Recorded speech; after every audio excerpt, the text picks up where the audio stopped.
This is The Wire for 2030 Zulu, August 6th, 2024. Precedence is routine. Information cutoff is 1930. Bottom line up front. Unrest continues to worsen in the United Kingdom. Riots continue in Bangladesh as social violence escalates following coup. Beginning with international events, in the Middle East, preparations continue among Western powers to prepare for Iran's counterattack. Several nations have made substantial preparations for the evacuation of their citizens from the region. In Cyprus, local media has highlighted the pre-staging of military aircraft at bases in Germany, which are being prepared to use facilities in Cyprus to evacuate German citizens if necessary. Sweden has also made similar efforts, closing down their embassy in Beirut and shifting their diplomatic mission in Lebanon to Cyprus. Throughout the region, combat actions continue. Harassing fires from Hezbollah have remained sporadic but fairly regular, alongside Israeli bombings in kind. Yesterday, insurgent forces conducted a rocket attack on Al-Assad Air Base in Iraq, which resulted in 7 U.S. service members wounded. Analysts comment. Despite the time frame for an Iranian attack being inaccurate, as in it did not occur Monday evening, Western powers are still convinced that an attack will take place imminently. None of the information that they are basing decisions on is in the public arena, so no independent corroboration can take place with any accuracy. Iran could attack 5 minutes after this report is posted, or it could be weeks from now. In the United Kingdom, unrest continues as certain factions take advantage of the chaos to conduct operations. In Bristol last night, pro-Palestine activists again breached the perimeter of an Elbit Systems factory, gaining entry to the facility and destroying equipment within. Analysts comment. As a reminder, pro-Palestine, or at least anti-Israel, groups have targeted Elbit Systems facilities over the past few months due to Elbit being a major Israeli defense contractor. In South Asia, the situation in Bangladesh remains extremely kinetic following the overthrowing of the Prime Minister. Somewhat belatedly, the U.S. State Department has raised the travel warning for Bangladesh to level 4, do not travel. Cultural conflict has escalated significantly as Hindus and Muslims take advantage of the chaos to attack one another. Analysts comment. Right now, it's not clear as to who's actually in charge of the country.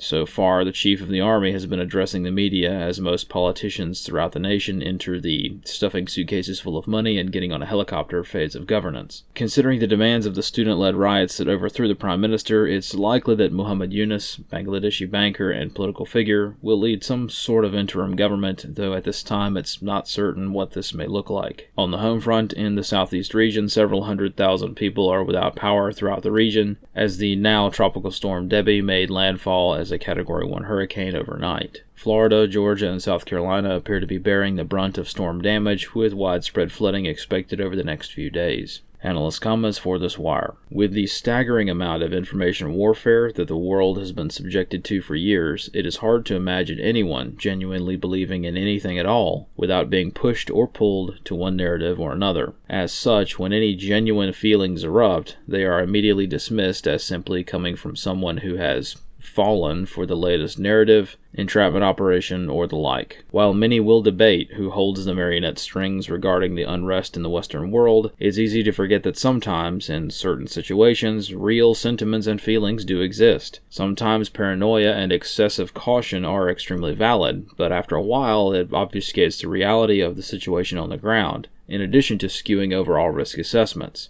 Whatever one's level of risk is, clearly many British citizens have made the decision that voicing dissent is worth the operational risk, even if imprisonment is all but a guarantee. As the old saying goes, it's only a war crime if you lose. Rightly or wrongly, what is palpably clear is that even though widespread surveillance operations will likely result in massive waves of crackdowns in a few months, many demonstrators have accepted these terms. It's easy to point the finger at events and say, it's a psyop, don't fall for it, but maybe, just maybe, some Britons are upset because of what has been done to them and their culture, not because someone provoked them into being angry so as to be entrapped. In other words, perspective matters. If a legitimate resistance to tyranny effort were to get underway, what would it look like? Would it look like what is being seen in the streets right now, or would other events be expected, taking care to consider the situation at hand and how many options have already been exhausted? And would we have the clarity of objectivity to see it if it were to occur? Likewise, it's also quite likely that the riots are impacting innocent people who, despite long-standing but stable and somewhat mutually respected differences, do not deserve to bear the brunt of disorganized pandemonium. Either way, a riot is not the time or place for meaningful discourse, as the first Molotov thrown is generally counterproductive to effective conversation. The application of incendiary means throughout society tends to be more laconic and decisive than even the most sententious expression. Consequently, as the riots continue, virtually zero effort will be made to come to any sort of understanding for the time being. What will be more important to consider are the lessons learned by all during this endeavor, when it eventually comes to, if not an end, a point of stability. These challenges are somewhat exemplified by the recent attacks on Elbit systems in the UK. Somewhat confusingly, the actions taken by activists bear striking similarities with various eco-terrorist groups. As has become common over the years, and in many cases,